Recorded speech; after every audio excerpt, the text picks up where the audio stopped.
Yes.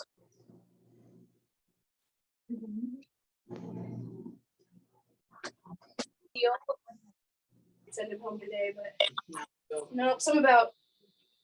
I don't remember now. Some small, but there's always one thing. They're like, yeah, we'd rather wait until this something in his shoulder's gone, or I don't know what. So. Oh, okay.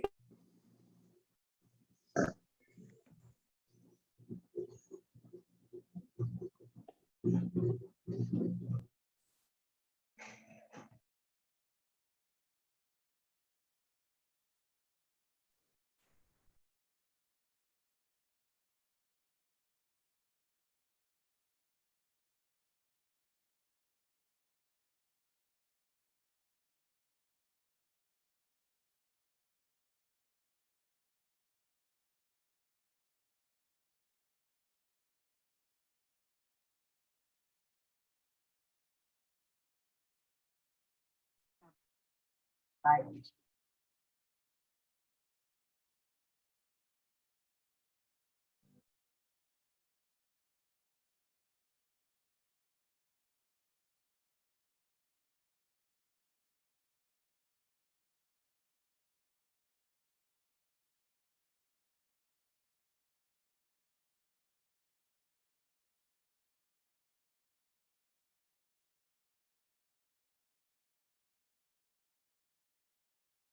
Okay, hi guys. Looks like there's still a few more people pouring in. Just as a reminder, keep your mics muted. We'll have some time, I'm hoping at the end, where we can do an unmuted question section. But in the meantime, if you just want to keep your mic muted, it'll make things go a lot smoother. And I see some of you are checking out our chat function. At the bottom of your screen there for your little toolbar, you'll see something that says chat. Click on that, and that's where you'll be able to ask questions throughout our presentation today. And I see a few people, Trina's using it, Shannon's using it, Paradise is using it right now. So yeah, go ahead and use that to answer your questions throughout the presentation. And like I said, at the end, we will go through and hopefully get some time to do some unmuted questions, because those seem to be a little bit easier for clarification purposes.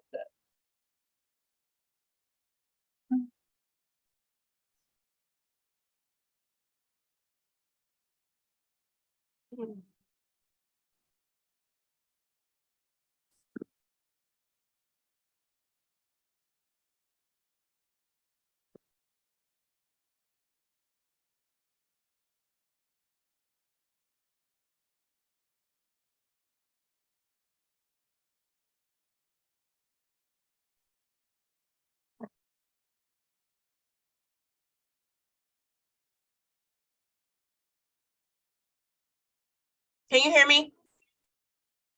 I can. You can?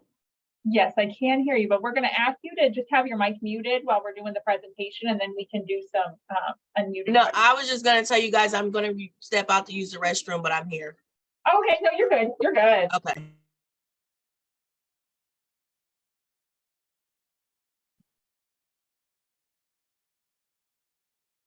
Okay, we're going to give it a few more minutes. So 3 minutes until it officially starts. So I'll give everyone a little bit. I'm still letting people in the waiting room.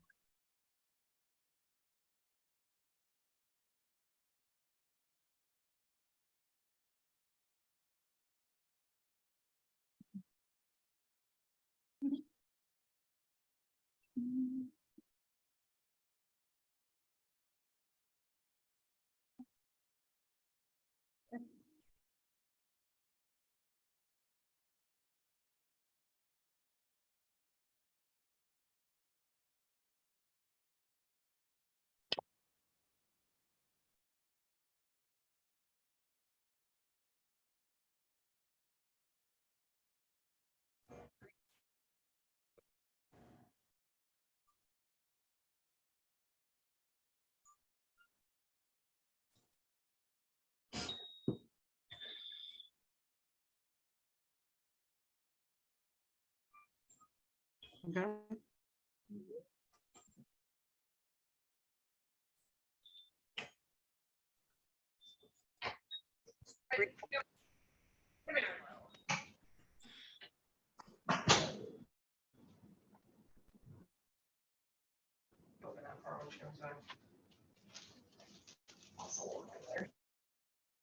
No.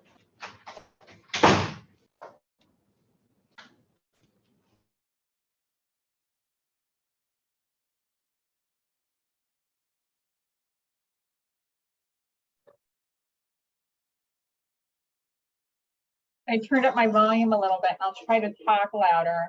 Joni just came up to my window with a post-it note. Said, can you turn up your volume? So I'll try to be louder.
So a few more people rolling in.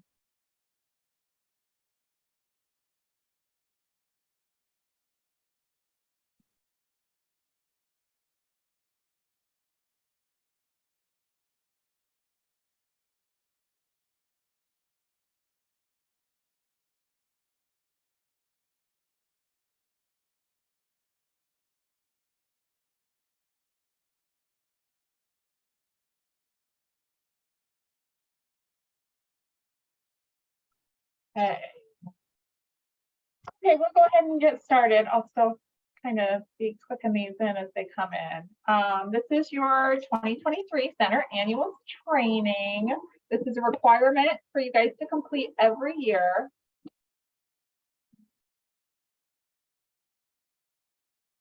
There we go. Today for our agenda, we're going to do a brief overview. We're going to do meal patterns and records, CX and kid care, enrollment, civil rights, vendor contracts, seriously deficient, and general reminders.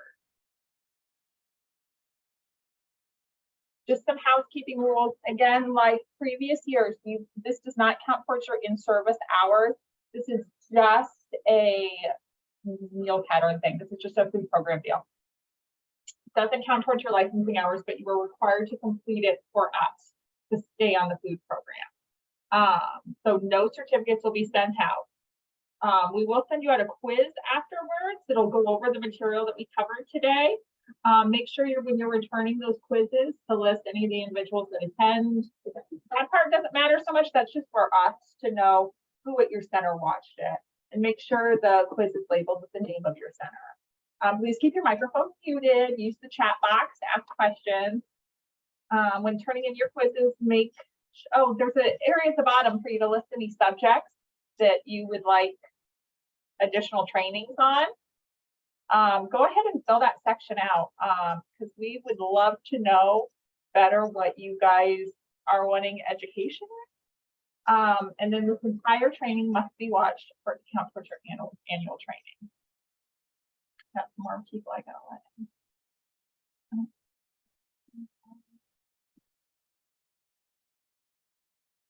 Okay, some changes that are coming up. The remote review waiver has expired. So how we were previously able to do Zooms, phone calls, that sort of thing, we can't do those anymore. We have to do them all in person. And as a reminder, you get 3 reviews per year, and at least 2 of those are meal visits that we come out for. The other change this year is the Keeping Kids Fed Act, which was a 10% increase added to your reimbursement per meal per child, that expires on June 30th. It doesn't look, from the looks of things, that's not getting signed in again, but there will be a slight cost of living increase in July that happens every year. So you'll lose that 10 cents, but hopefully you'll gain a few additional needs back for those meals.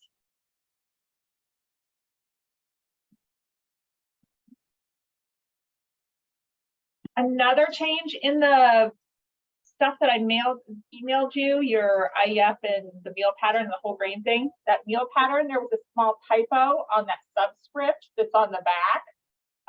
Number 5 said that 2 ounces was 1/8 of a cup of yogurt. It's 1/4 of a cup of yogurt. So just make sure that you're serving enough if you're substituting a meat at breakfast. If you're using that yogurt, it has to be 1/4 cup.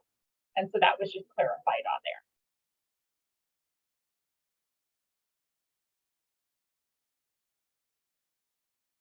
Another change.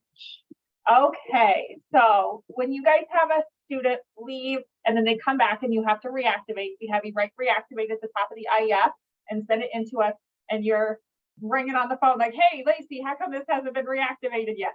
You can reactivate them yourself now through KidCare. So you can't do it through CX, unfortunately. I was working with them yesterday on that to see why we can't do it through CX.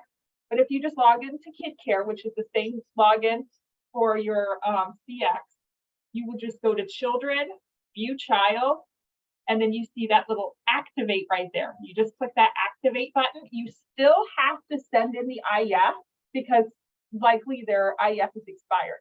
But this way you can get to marking your kids that day so that you're not waiting on us to finish those forms for you. And that'll pop the kids, like I said, into pending. So you still have to get that cleared up by the end of the month. More people.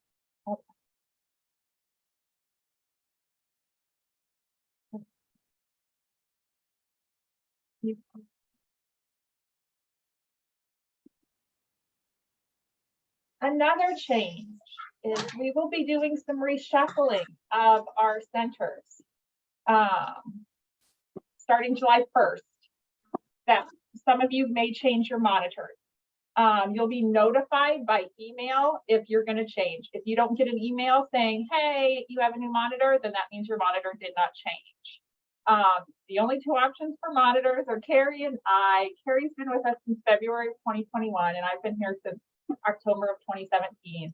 And we will, like I said, send you, if you're a center that's switching, you'll get sort of a welcome email from us, letting you know, like, hey, I'm your new rep. Meal pattern and records. We'll go over that a little bit. Okay, so breakfast needs to be milk, fruit or a vegetable, and a grain. Up to 3 times a week, you can do a meat alternate. Oh, jump back, sorry. There we go. Okay, so here's the breakfast. Is this a creditable breakfast?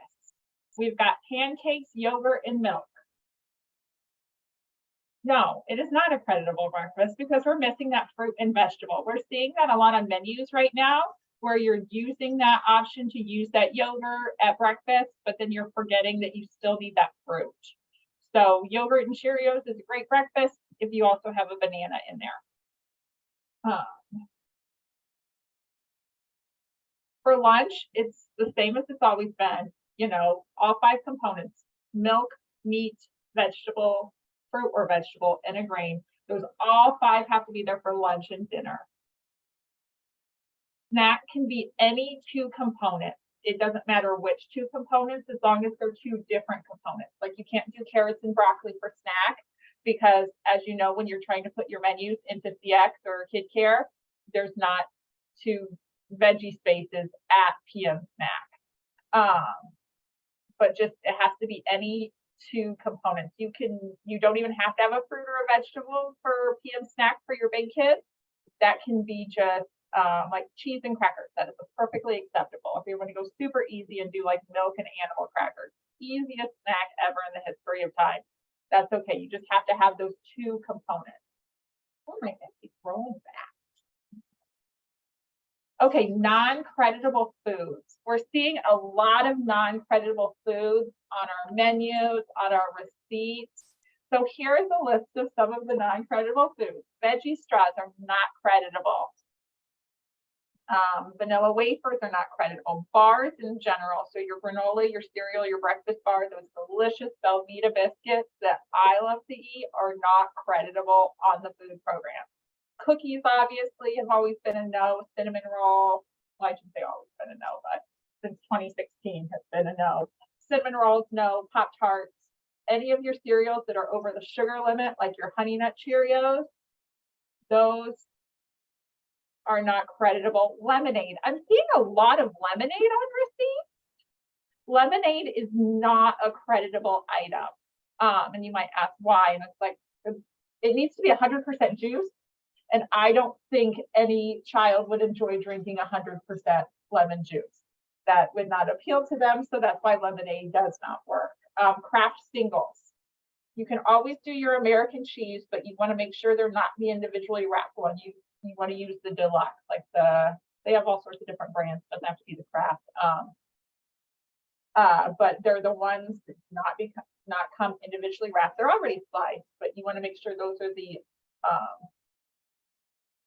American cheese slices you're using. Potato chips are not creditable. Pudding and Jell-O are not creditable. Oh, actually, Denise, I'll just pop this out. No, breakfast must not have a grain every day. Up to 3 times a week, you can do a meat alternate. I thought you had a question right there. But only up to 3 times a week. But yeah, no marshmallows, no grain-based desserts. If you're ever wondering if something is creditable, please just contact your field monitor. Send them a picture, say, hey, is this creditable? Send me the ingredients list. We love that. We absolutely love that. Another place that we're having a little bit of trouble with our menu production records is with documenting foods with breading. It gets a little confusing sometimes on how to handle those items, those mixed food group items. The first thing you need is, if you're trying to credit more than one component of the food, you need to have either a product formulation statement or a CN label. No ifs, ands, or buts. You have to have those around. You don't know how to properly credit. Here we've got our CN label for our corn dogs. Now, does this product count as both a meat and a grain? The way you can tell that is by reading that product formulation statement. And we will see that, yes, each corn dog credits as 2 ounces of meat and 2 ounces of grain. Now, how do we put that into the menu? The way we do that breading is we use the bread batter coating. The only time you should be using the bread batter coating on the menus is for these items that you're counting the breading. So you'll put that in there, and then the meat, in this situation, you would do the corn dog. And now we have to figure out how much is there in this. How do I determine how much this is? Because how much of this is meat and how much of this is grain? If you look at the label on the corn dog, it shows there's 16 corn dogs. Super simple math. Okay, if each corn dog is 2 ounces of meat, 2 ounces of grain, that tells me that there are 32 ounces of meat and 32 ounces of grain.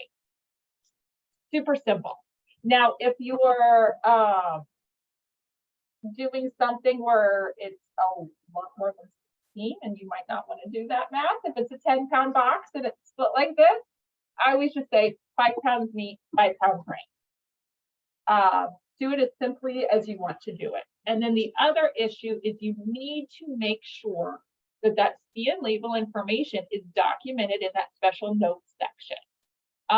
If you're using this directly into KidCare, it'll just say notes, it won't say special notes, but that information needs documented on there or your meal will be disallowed, because we need to know that, 1, you have the label, and 2, you're using that label to determine how much to serve to your kids.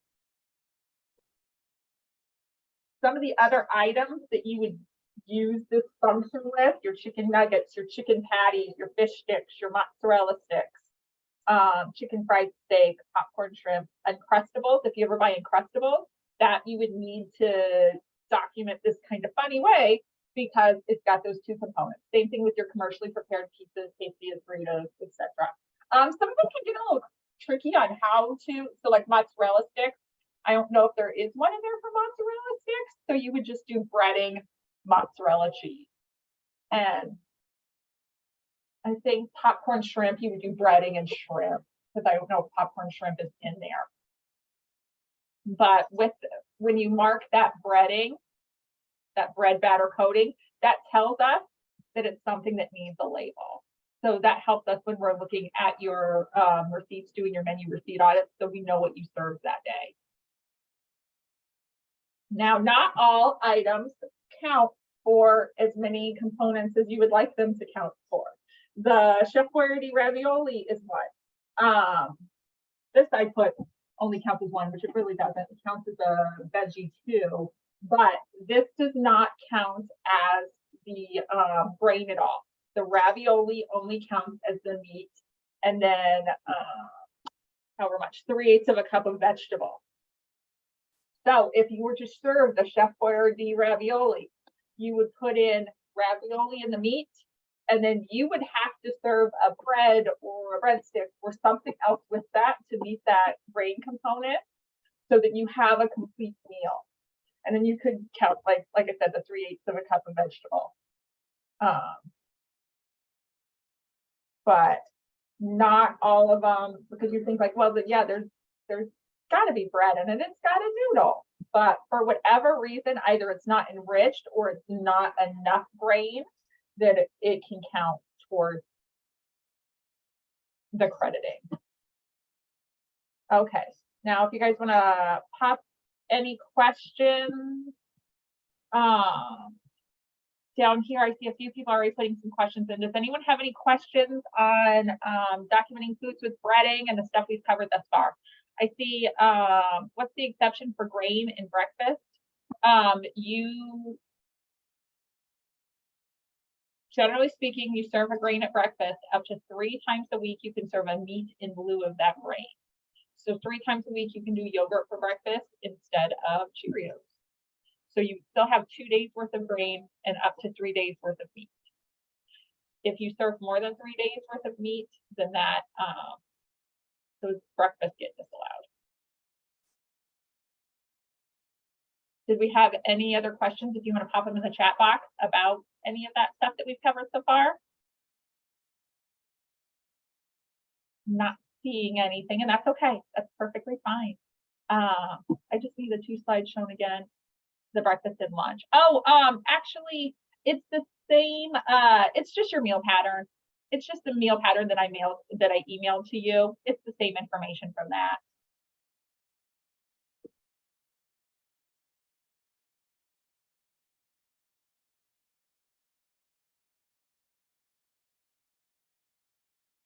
Okay, the next one, we'll continue on, but like I said, just keep asking questions in there and I'll stop as I go. Cereals and yogurt. Sugar information must be documented on menu production records, otherwise meals will be disallowed. Only serve cereals and yogurts within the sugar limits. And just an easy way to do it is all your WIC cereals are creditable. If you're at the grocery store and it's got a WIC tag on it, you're good to go. You don't even have to think, you don't have to compare charts, you don't have to do anything. You know that that's a creditable breakfast. And the way that you're documenting that information is, again, in that special notes section or straight into the notes in Kid Care. You're putting Cheerios, 39 gram serving, 2 grams of sugar. That's what I need. I need both the serving size and the sugars per serving. Otherwise, because sometimes people just put like a random number, like 1 gram of sugar. Well, that doesn't really help me so much if I don't know what the serving size is. It's a fair assumption that that's fine because it would have. That one's the fair assumption, it's fine. But if let's say it were 8 or something, well, what's the serving size? I don't know because I don't have the box in front of me that you've served. So just put as complete of information as you can there. Labels, it's time to get new labels. Formulas are changing and these need updated. The labels that should be in your label binder or label bag or wherever you're keeping your labels. I want to see product formulation statements in there. I want to see CN labels in there. I want to see your yogurt labels in there. I want to see your cereal labels in there, and I want to see your whole grains. I don't need a picture of your can of corn because that doesn't matter to this. I only need to verify that the foods you're serving are credible. We know corn's credible. It's not counting as anything extra. It's just corn. It's one food group. It's fine. We just want to see the ones that sort of pertain. And you don't want to have a giant thick binder with literally everything you serve in it. That's too much. You don't need that. So just the things that we need are the product formulation statements, the CN labels, and those are only for those two component foods, the yogurt, the cereal, and the whole grain. Now, also with that, don't just cut out the nutrition facts or the ingredients. You would not believe the times I go into a center and I'm like, oh, let me see your labels. And I have all of these that are just this little tiny square. And I have no idea what these products are because it's such a tiny amount of information. I'm like, well, this says spice, so I'm going to assume this is bread. Like, leave enough of the product on there so that it is easily identifiable that this is, oh, this is your bread label. This is your whole grain pasta label. We need that information. And make sure if you're doing it for a whole grain that we've got that ingredients list on there. If it's for the cereals or the yogurt, what we need there is that nutrition fact. But like I said, make sure enough of that is on there that I can easily tell what the product is.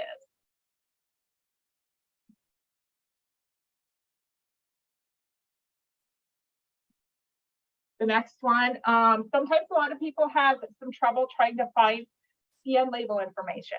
They say, hey, I need a label. They're having trouble getting it. I don't know how to get a label. The easiest way to do it is you just grab your package that you purchased, your corn dogs, your fish sticks, your chicken nuggets, whatever it is, and you'll see an area on there that says like how to get in contact with us. There's a 1-800 number, there's a website, there's an actual address. Call the number, email them, go to their website, go to the contact us section, put in your UPC number and the name of the product and say, I need a product formulation statement. And they get back to you so quick with those. That's all you need to do. And as a reminder, Great Value Products will not release this information. So if you have a Great Value chicken nugget, if you have a Great Value, whatever it may be, they will not give you a product formulation statement. Therefore, that item is not creditable because you can't get the proper documentation. So that just won't work.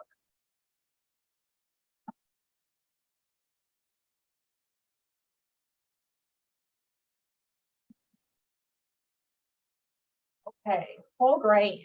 One thing, like we kind of just what I just kind of mentioned about they're kind of changing some formulas.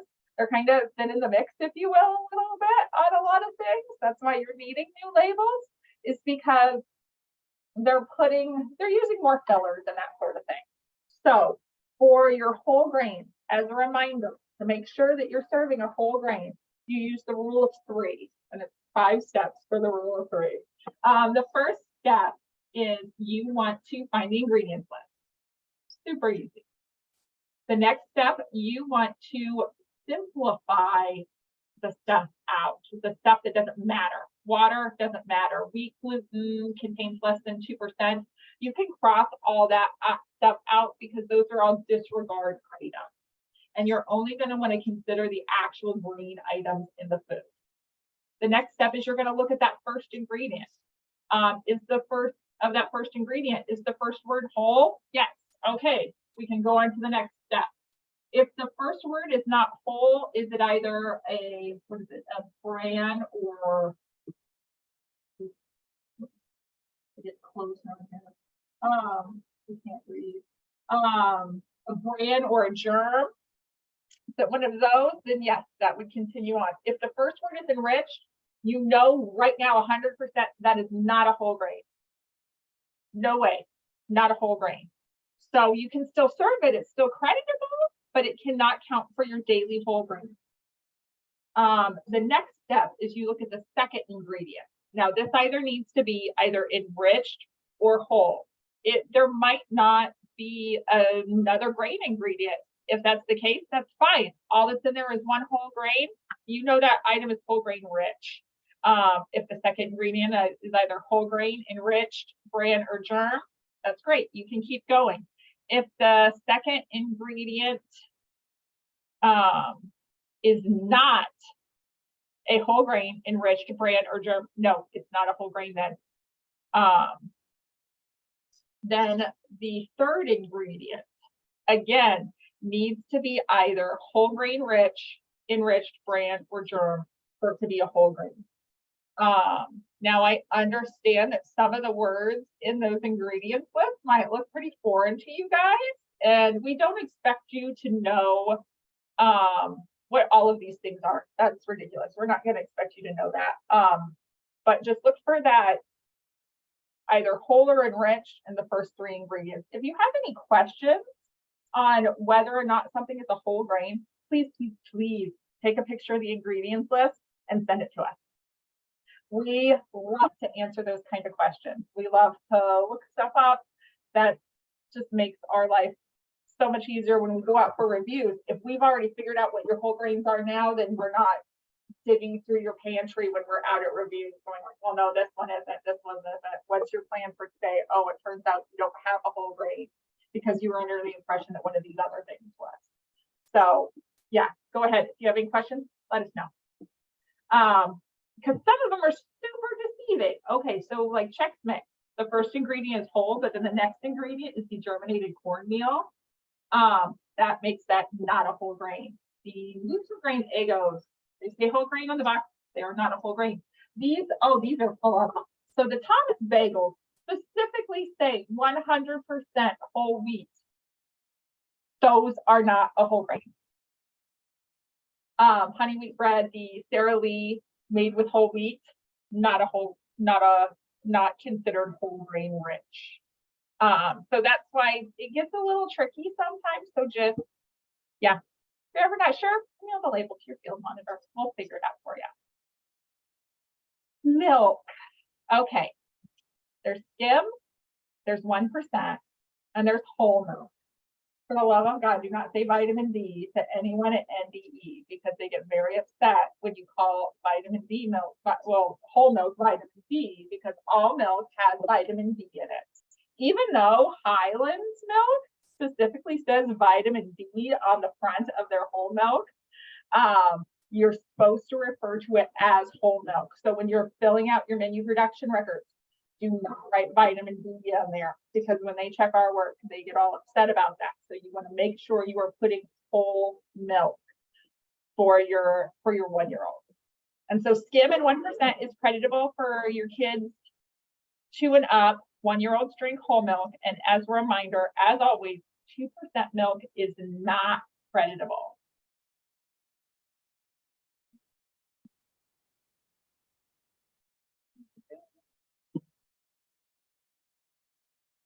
Non-dairy milk, soy lactose free need a parent statement. All other milks need a medical statement, and they all must be unflavored.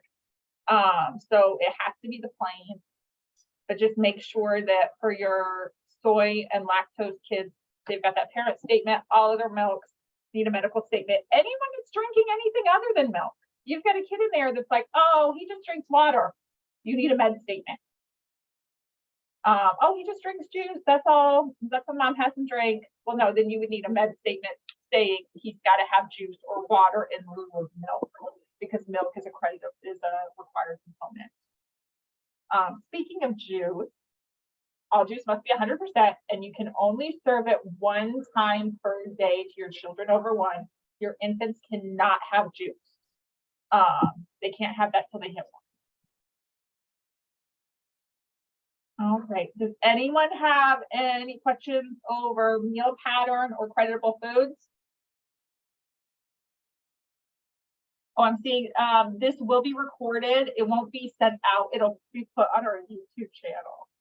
So you guys can just hop on YouTube and view it anytime that you want.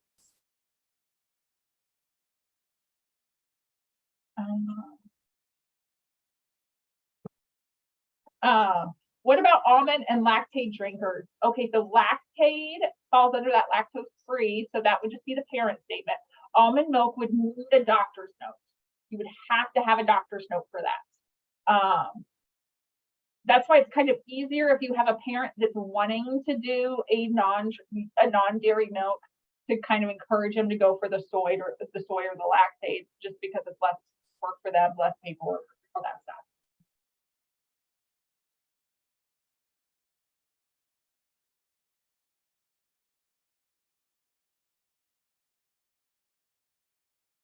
Did we have any other questions about meal patterns for creditable food?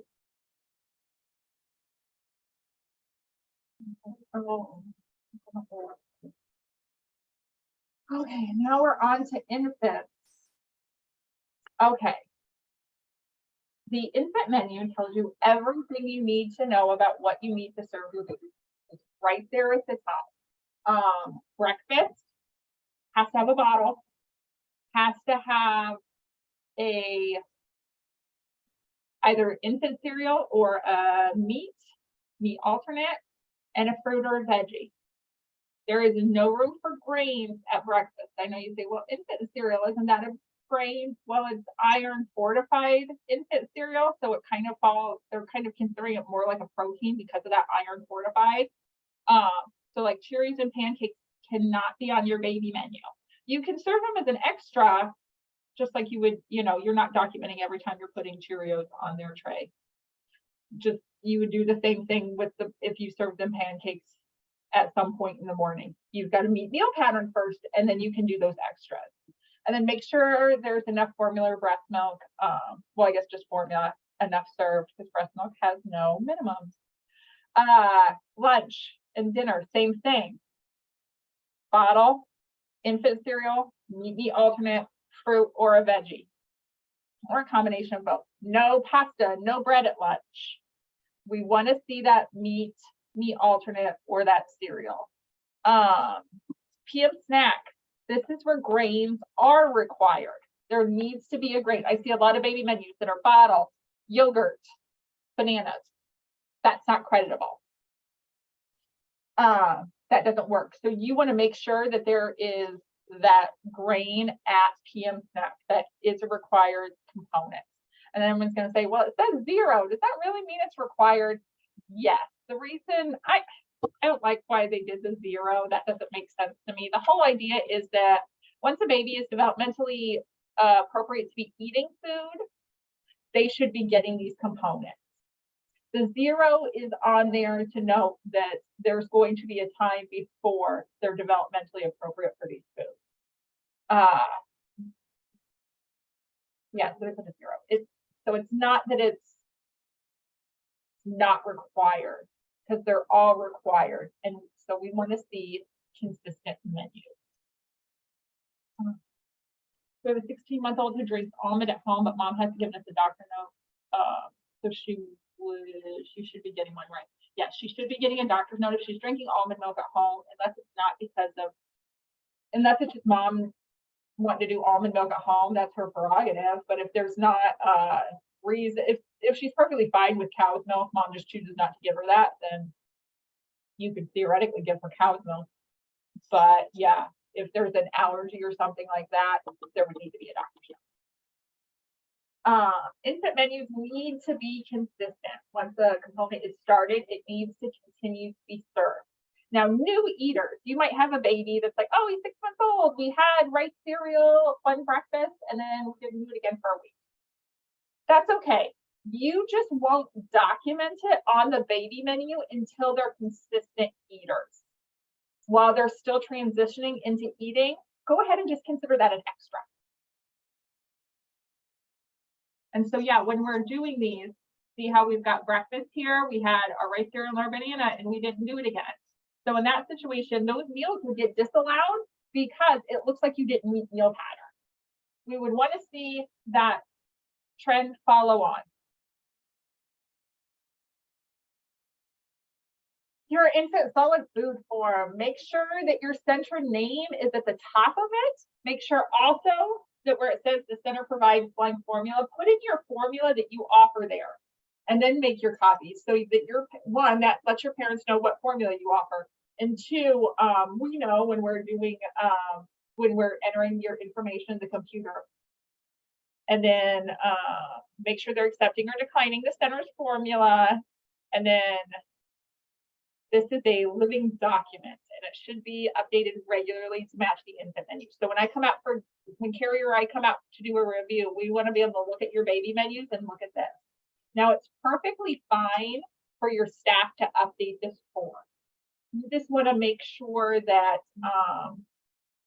mom said, like in the morning, mom said like, oh, hey, we tried bananas last night and he absolutely loved them. Okay, then your staff can mark on there. We just want to make sure that infant solid food form is staying up to date and matching that menu for audit purposes. What if we can't find our center specific formula right now? Oh yeah, you can offer whatever you want right now. We understand that there's still some trouble finding formulas. Do the best you can because we'd rather you offer a formula that you hadn't previously offered instead of being like, well, we couldn't find the parent's choice, so these babies just have to starve. No, obviously buy what you can buy. And just make sure your parents are aware what the formula is that you're purchasing to make sure that they're okay with that.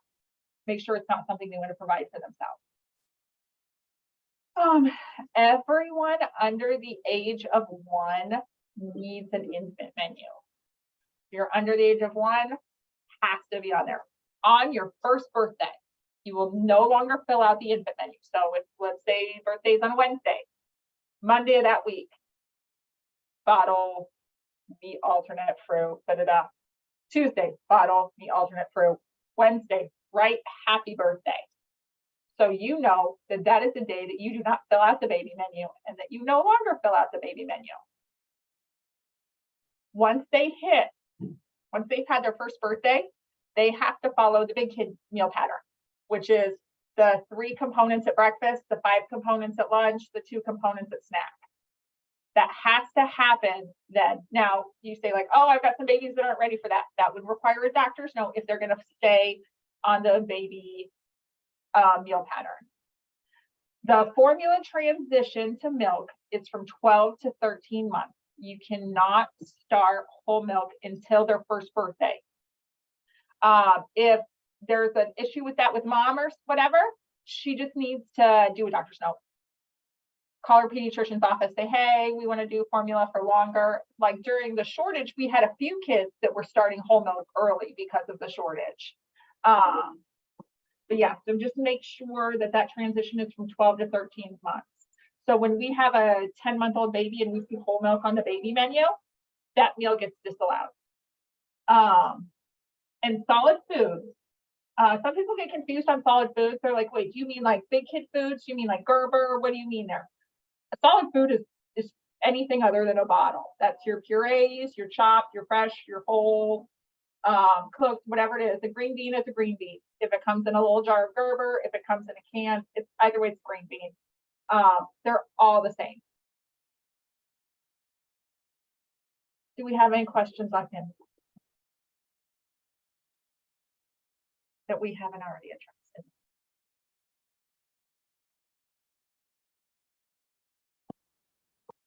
We have a minute or two. Because I know infants are always our tricky one. We always, those menus take the longest to go through. Every baby is different. You have some very specific parents sometimes in your baby rooms that you might not agree with their choices as far as what they want to serve their baby, when they want to serve their baby. So the infant room is definitely the hardest room to meal pattern because you have some very particular parents sometimes. It's okay. You can try table food whenever you want. As soon as baby is developmentally appropriate, you might have a 5-month-old that's ready for table food. Like if he's like a big boy, like, you know, can support himself, or a big girl can support herself, seems interested in food. Go ahead. If mom's tried it at home, you are welcome to serve it at the daycare. You just have to wait till you get that approval from mom. And the opposite side of that, you might have an 11-month-old baby that's still a bag of bones, that just can't even like hardly support themselves. Definitely is nowhere near ready developmentally for food. You know, You do it when you do it. There's no longer that you have to have it by this day anymore until they hit 1. Let's hope they're on solid food by the time they hit 1. Okay, Carrie pointed out, also make sure if the month ends on a Wednesday that you start a new infant menu, because our months, June, June's easy because it ends on a Friday, but May, for example, ended on a Wednesday. So you would only do your baby menu through the 31st, and then that 1st and 2nd, that Thursday and Friday, that goes towards next month. That makes things a lot easier, so we're not having trouble tracking down your records, because as soon as your month's done, that file gets packed up and put away. That way we've got that all there. Okay. So CX and Kid Care, CX is mainly paper records. Kid Care is all electronic records. The programs are completely interchangeable. If you want to try Kid Care one day, you just put in your login that you're using for CX. If you want to try CX one day, you'd have to have us come help you maybe download that on your computer, but you would still use the same login for Kid Care. Different programs actually have different functions. Kid Care will not let you move your classroom, and CX will. So I always kind of recommend, if you were doing only Kid Care, go ahead and put CX on your computer, because that makes life a little easier. But like that one earlier today, CX, you cannot reactivate kids, but Kid Care you can. If you would like more information about either product, please speak to your field monitor. Something that's kind of new. Some of you may have already noticed this. If you bring up your roster now, it will show you your FRP. It'll show you who's free, who's reduced, who's paid. So some of you guys that really struggle at staying below 25%, you can check this through the month. Now, it will only show you for your kids that you've marked attendance for. So if you were to, let's say on June 2nd, and you're not direct entry, and you hop in and you're like, I'm going to bring up my roster, and it brings up your June, it's going to say your percentage is 0 or super low because you only have 1 day or, you know, whatever of attendance in. So kind of take that as a grain of salt while you're looking at that through the month.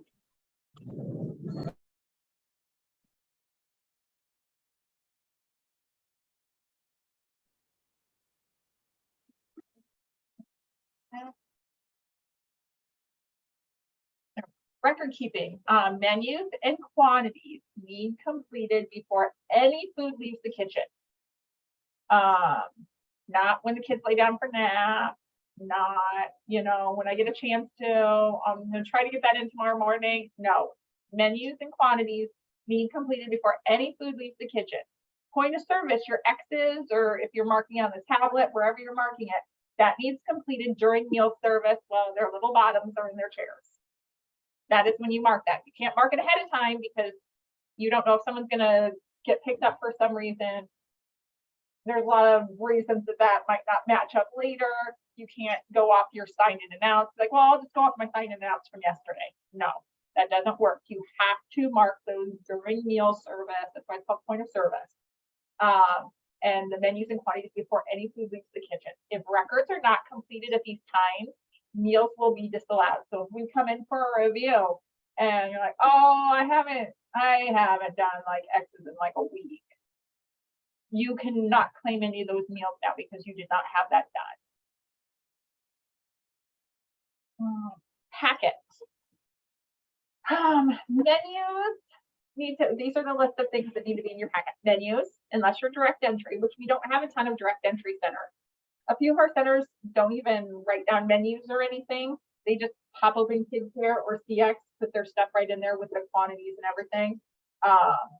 Those people don't send us their menus because we can look them up online. But everyone else that does the paper records, your menus need to be in there. Same with your X's, except for our friends that use direct entry. Your infant menus, your receipts. Don't send your original receipts. Make copies. Do we have to wait to fill out our menus and quantities at mealtime, or can we fill it out in the morning? Well, that depends. That depends on if you've prepped the meal. There is one center that we have that does, she's very smart, and she does all of her cooking in the morning, and she cooks all of her meals, puts them in the fridge, fills out her menu production records, and then throughout the day, and then she cleans her kitchen. And she does not have to re-clean her kitchen a single time because that's already been taken care of in the morning. And then at lunchtime, she pulls it out, pops it in the oven to reheat it. Same thing with dinner. And that is one way to do it. That is definitely one way to do it. So if you've already had it prepped, yeah, that's a perfectly fine way to do it. So yeah, don't, with your receipts, don't send in your originals, make copies because they can get they get warm and then they blur out or they fade out and then we can't read them. And somebody line items enters all of the receipts that you guys send in. That makes it real easy for them when they've got the nice, easy Walmart receipts where things are super clear and they're all, but then we have like our little tiny receipts where there's 3 items on each one and there's 50 of them in the pack. That's why we need those on copies so that we can clearly read those so that he can sit and enter those. And then make sure you are sending your sign-in and outs and EOPs monthly. Some of us are getting a little behind on our sign-in and out and EOPs, but we need to get back to sending those monthly. We need those so that we can properly audit your record. So one thing with that, I know we used to do hold cards for sign-in and outs and EOPs before, and we've kind of gotten away from it. We're gonna have to go back to the hold cards if we're not getting those because a few of you are really, really kind of behind on those. We got to get those caught up. You can either mail your packet or we also have a drop box on the west side of the building. Error reports. I cannot stress this enough. These are not accurate until the 10th. Do not log in on the 5th and be like, oh my gosh, what is this and this and this and this? Well, we're still working on it. Give us a minute. We don't have our stuff finalized till the 10th. So the report that you can bring up prior to the 10th is not at all an accurate representation of what it's going to be. Make sure to check this every month. And if you have any questions, ask your monitor. Like I said, you're always going to see error 15 on there most of the time. A menu was recorded, but no children were recorded in attendance. Notice you see it says allow warn. That's just like a, hey, did you forget to enter attendance that day? And it's usually like the 0 to 5 or 6 to 11. That does not mean that you did not mark all of your babies. What that means is that you happen to not have anybody under 5 months at that particular meal or over 6 months at that particular meal. So don't let it scare you too much. Now, if it says that for all kids over 1 for a day, that tells you did not enter attendance for that day. So you can look at it a little bit, but don't stress out too much about it. And like I said, you're always going to see error 61. No receipts are on file for this month. That does not mean that you did not send in receipts. What that means is that our young man that enters receipts, there is no way that he would be able to get all of your guys' receipts entered before the 10th. Because there's so many. I just took a stack. I split up mine and Carrie's so that we could file them. And Carrie's stack was easily like this big of individual pieces of paper. It takes a minute to get those entered. So don't fret about that one. But yeah, any questions you have on your error report, go ahead and ask your monitor. What if we send in and out bi-monthly? Oh, that's fine. You can do it you can do that. That's perfectly fine. I have a couple centers that do it like that. Just as long as by the end of the month, when I have all of your other records, I have your sign in and out as well.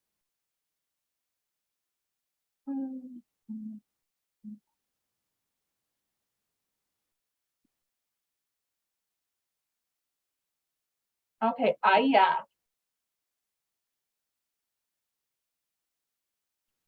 okay, you got a new form. I emailed. Oh, what are EOPs? EOPs are your explanation of payment, your Title 20 billing document. And you are welcome for your EOPs and signing outs just to email those to us. You don't have to print those out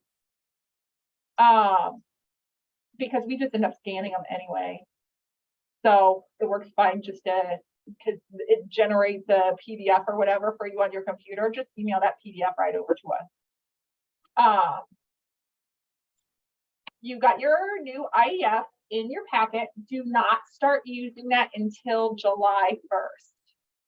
So I know you got that like 2 days ago. You should not have started using it yet. Don't start using it till July 1st. And please use your Midwest IEF that has your name listed on the top. Sometimes we'll get in other IEFs that don't have your name on the top, and that can get a little tricky because they all go into a pile to get worked on. And if your name's not on the top, it's hard for us to figure out what center it belongs to. So make sure you're putting your name, well, that you're using the Midwest IEF. And we put a little picture in the corner so that we know that this is the current year's. This year it's the little My Plate in the corner. Last year was the banana. And then make sure parents complete all the fields. You shouldn't be filling out anything on this IEF. You at the very, very top, like in the top margin, if you're doing them all at once and you want to write the child's last name or something at the top so you know who to hand it to, that's okay. That's the only writing that you should be doing on the IEF. That is for the parents to fill out. All siblings must be listed in that top section, including foster children. And then, oh, no, you're fine. You're fine. No, you're fine. We just had a renewal and we sent them in and you told us it was okay. No. We'll get to that one. Okay, so you'll enter your kids into CX or Kid Care before sending them to Midwest. And then on July 1st, go ahead and take all your blank banana forms and throw them in the trash. Cut them up, give them to your preschool kids to use as coloring paper, whatever you want to do. They will not be in the office anymore. Now, you will not, I think, well, we'll touch on this in a bit, but I'll point it out now because you asked. You will not do your renewals until Joni sends you an email that's like, hey, it's your center's turn to redo all your forms. Us sending you this form does not mean it's time for everyone to have all their forms redone. Joni will specifically tell you when it's time for you to redo your whole center. And the reason we do that is because I think right now we have 74 centers. And if all 74 centers renewed at the same time and sent in IEFs for all of their kids, Joni would have smoke billowing out of her ears. She wouldn't make it. She would not make it at all because that would be way too much to do all at one time. So that's why we spread them out throughout the year so it doesn't overwhelm us.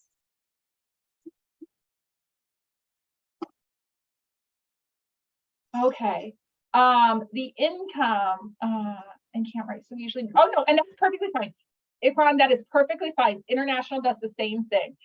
We do not have, like we have Spanish forms, but that does not assist you at all. So that's why it's fine for you guys to assist with that because we don't, it's like we only have English and Spanish. Those are the two options we have for forms. And even if you are using the Spanish form at some of our sites, it's okay to help in that situation because there's a language barrier. But generally speaking, if they're an English speaking family, they should be able to fill out the form. You can definitely sit there with them and kind of answer questions for them, but there shouldn't be any place for you guys filling it out except for ICRON and International. Those are the only two places because we don't offer a form in the language that you need. The income eligibility section. There's part 2, 3A, 3B. For households receiving benefits, a master case number needs required. Your parents should probably only be checking SNAP or TANF. You guys won't come across any FDPIRs. That has to do with Indian reservations and maybe like up by like South Sioux and Dakota City. Up that way, you might run into a little bit of that, but Omaha metro area, you're probably not going to have anyone in Indian reservations. Families may refuse to complete income section if they're over the income guidelines or if they just don't want to fill it out. That's their prerogative 100%. Foster children are to be included in section 3B. How it says list the names of the household members. not listed in part 1 and foster children, make sure your foster children are listed in there. You're supposed to write down their income. And when it says their income, that does not mean any benefits you receive for them. What that means is if your foster child had a part-time job at the grocery store, their income would go in there. And even though it doesn't even matter how much they make, that still needs to be in there. Make sure last 4 digits of the parent's social security number is listed in there. If they do not have a social security number, that's fine. They just check that little box. And then parent signature and data required, and incomplete forms cost you money. We will contact you if additional information is needed. Pending kids, enter new children into CX immediately to begin claiming their meals, because if they're not in CX, you can't mark them for attendance. So get to that right away. Enter parent information only once for new kids, and then for siblings, you use the drop-down menu. So when you're entering a new kid in, it'll say add parent or choose an existing parent. If you've already entered their older sibling, choose existing parent so that those are linked in the system. If children are still in pending status at the end of the month, you're losing money. That's very true. Try to get your forms into us. All IEFs are due by the 3rd of every month. And I do recommend a lot of times email, fax is the best way to send in IEFs, not in the packet, just because then you have an electronic receipt that says, hey, I did this on this day. Why isn't, hey Lacey, why didn't you get this done now? I can go like, oh, it's right here in my email. I'll make sure it gets printed off and done. When it's in the packet, it's easy to be like, oh shoot, I think I put that in. It's like I said, it's a good receipt. Okay, annual renewals. The USDA requires enrollment income forms to be updated yearly. You will receive an email at the beginning of your renewal month with instructions. So Joan will send you an email. It's like, hey, it's time for your center to renew. That is when you will do your center's forms for all of your families. Do not do them any month other than when Joni sends you an email. Forms are due in the office before the end of that month. So she probably sent out email on June 1st for some of you. Those would need back into our office by June 30th. If Joni did not send you an email on June 1st, do not redo your forms right now. Wait until you get that email. Foster children, again, they need to be listed in part 3B of the income section, noting any personal income. It's perfectly fine for that to be 0 income, because that's probably what it's going to be, because most of your foster children do not have part-time jobs. No foster parent income is required unless you're enrolling your own child in the center, and reimbursed meals to the center are free for foster kids regardless of what their income is. Do we have any questions on IEF?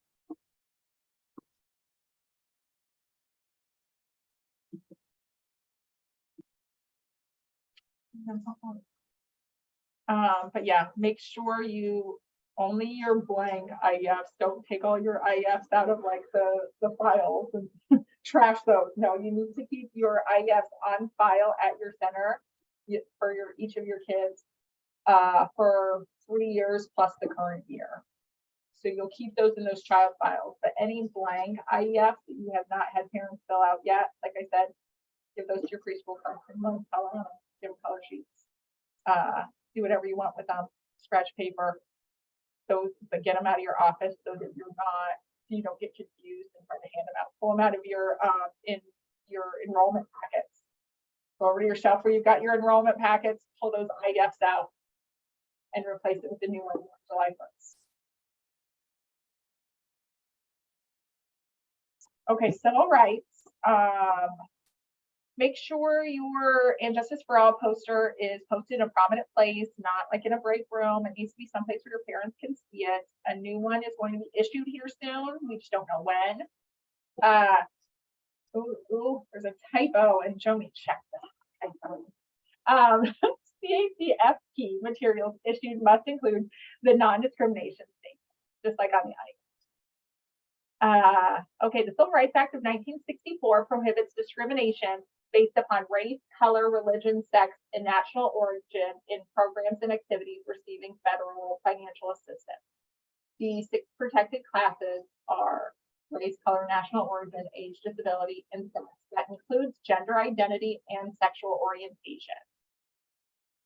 Discrimination is when an individual or group of individuals are delayed benefits or services, denied benefits or services, treated differently than others to their disadvantage, or given disparate treatment. CACFP staff must complete civil rights training. Center directors, responsible individuals, theoretically it's any frontline staff is the term that they use. Either the person that is serving the food or the person that is interacting with the kids, because they're the ones that are most likely to either get the civil rights violation reported to them or be the ones to commit the civil rights violation. There are multiple civil rights trainings listed on NDE's website. There is the link right there. You have to do a civil rights training every year. Go ahead and document that. You'll get a certificate or whatever it is, and then just let us know who, what day it was done and who accepted it, because you're required to do this every year because you're receiving federal funds. Food contracts. Some of you guys use a food contractor. Not a lot of you, but some of you do, meaning you're using a caterer to make your foods for you. It's a great way to save your center time and spend some of that extra reimbursement. It also takes the worry away from you and your staff to ensure all meals are creditable. If you choose a vendor, they will contract with you for you. They can either do all meals, some meals, you decide how you want to do it. Some of our centers just do lunch and they do their own breakfast and PM snack. However, they want to do it just to take the weight off their shoulders. This contract is written so both parties know what to expect. If the contract is under $50,000, both the center representative and the vendor sign it and turn it into Midwest for final approval. If it's over 50, then the contract must be approved by Midwest before the center and vendor representative sign it. Contracts over $250,000 are required to have invitations for bidding and must advertise online or in a newspaper. These are due by the end of June. Janet has not received a lot of these back yet. So if you are using a caterer and you have not gotten your vendor contract back to us, please do that as soon as possible. Because like I said, so we need those in by the end of June. Seriously deficient. What does it mean?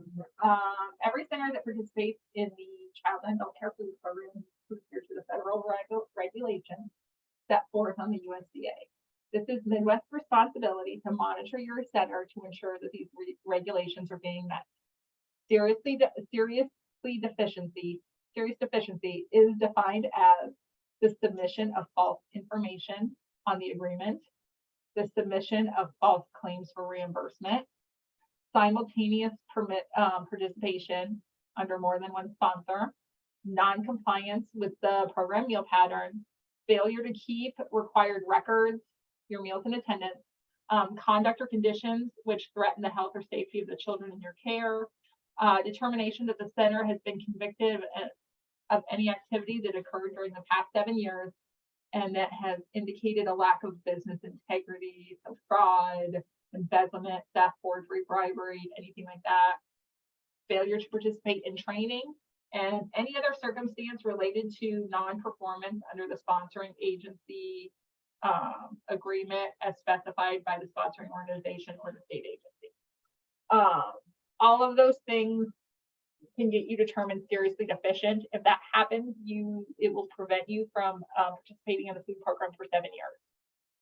And I know you guys really depend on your reimbursement checks each month. So just really make sure that you're following the rules. And if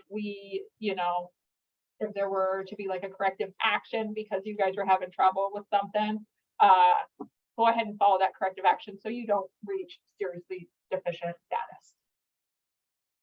That website for the training on civil rights, is that for the employees watching today's training? Anybody can watch that. that was, no, the civil rights training is a little bit longer than just that little bit that I went over.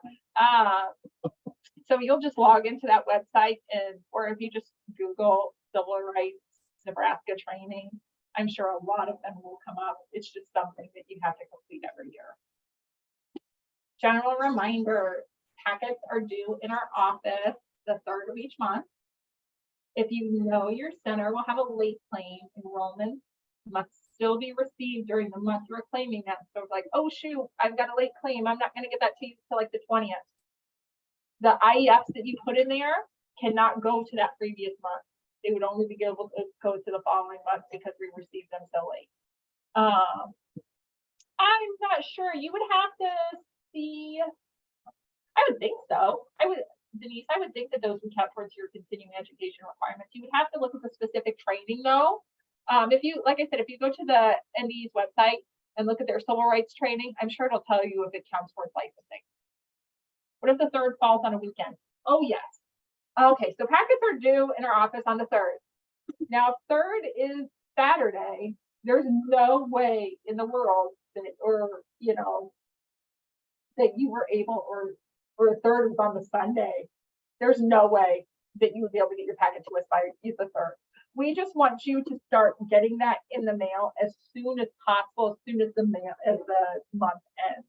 Because the problem is, if you don't get your packet to us until the 10th, a lot of times you won't be able to get reimbursement for that month because there's not time for us to work on it.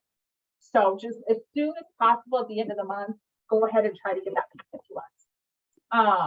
Make sure you are sending in a complete packet. So that kind of falls back to like that middle of the week thing. A lot of times, like in May, where the month ended in the middle of the week, a lot of people didn't put their Monday, Tuesday, Wednesday, that final week in their packets. And then we had to call and bug you and say, hey, it looks like we're missing this. Can you get this to us? Just make sure you're doing a complete packet.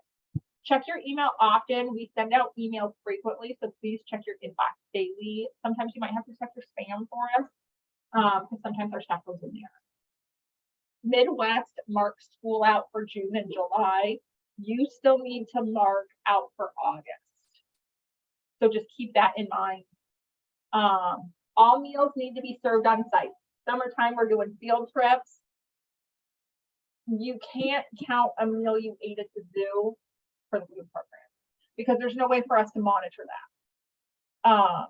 Every meal that you serve needs to be able to be monitored by us. And if you're at someplace like like the zoo, someplace the movies, we can't be in there.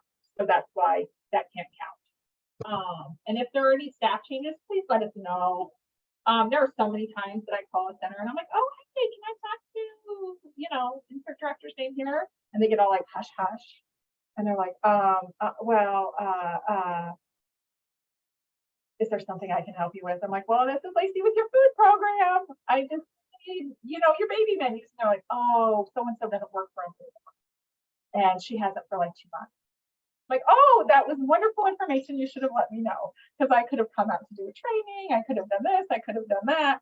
So please, when that happens, let us know so that, we know who we're calling and we can get you guys trained before we get to that point. Because in that situation, you're probably going to have a pretty rough month as far as your packet's concerned. If if it was somebody different doing it and they had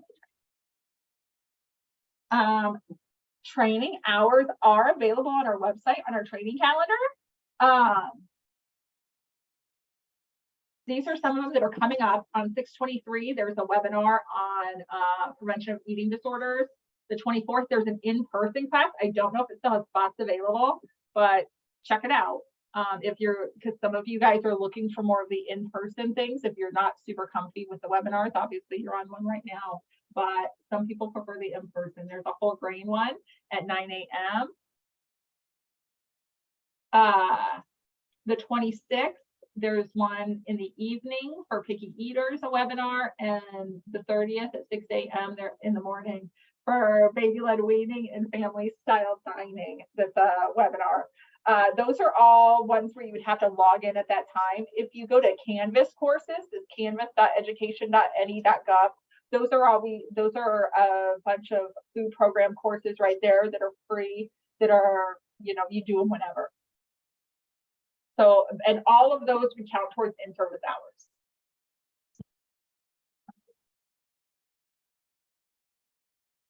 Oh, yes, and yeah, and Janet pointed out, please let Midwest know if your center has a field trip plan so we don't make a trip to an unannounced visit in your lawn. That is very, very true. Please let us know if you guys are going to be closed. Like if you're like, hey, we're doing renovations, we're going to be closed for 2 weeks, please let me know, especially if you're an out of town one, so I don't drive out and then find out you guys aren't. That's our thanks. Okay, so go ahead. And if anyone has a question, you're welcome to unmic yourself. See where we're at time-wise. Oh, we still got 20 minutes. Go ahead and ask any questions you might have. And obviously you see that Carrie and Janet are tuned in and can help answer questions if I'm not able to. Oh, Taylor has raised her hand. My cook just asked a question about whole grain tortillas. What she said something about masa. Is that a different? Okay, Yeah. so masa is a type of flour. It's a corn. Ooh, there's something with this. Masa flour, I feel like they did consider it to be a whole grain because Yeah, we get our we get our tortillas from Walmart and they say great value whole wheat or something like that. But then I think she said something about masa, something with an H after it, harina. Masa harina. Yeah. I will have to look into that to verify that. I'm going to make a note about that. Masa harina. And I will make sure that we send you an email and clarify whether or not that is a whole grain. Okay. Thank you. Oh, no problem.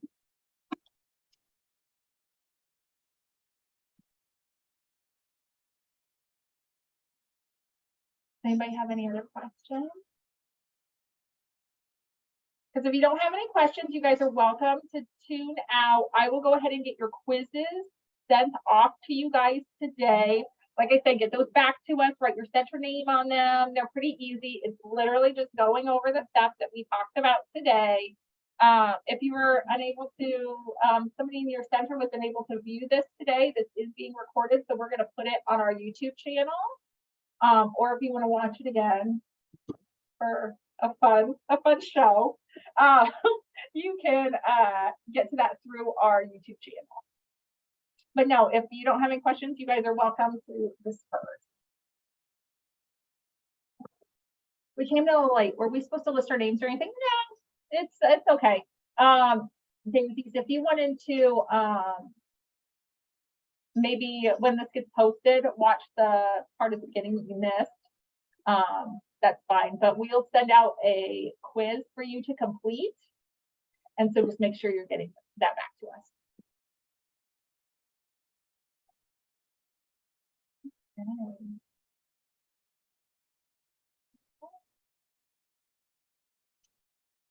Well, it does not look like anyone else has any questions, so I can bid you adieu. But yeah, let us know anything. And Janet did clarify in there, masa is credible as a whole grain. But yeah. So yeah, you guys also have a great rest of your day. And if, like I said, if you have any questions, reach out to your field monitor, me or Carrie. All right, I'll let you guys get back to your kids should probably be waking up. So I'll let you get back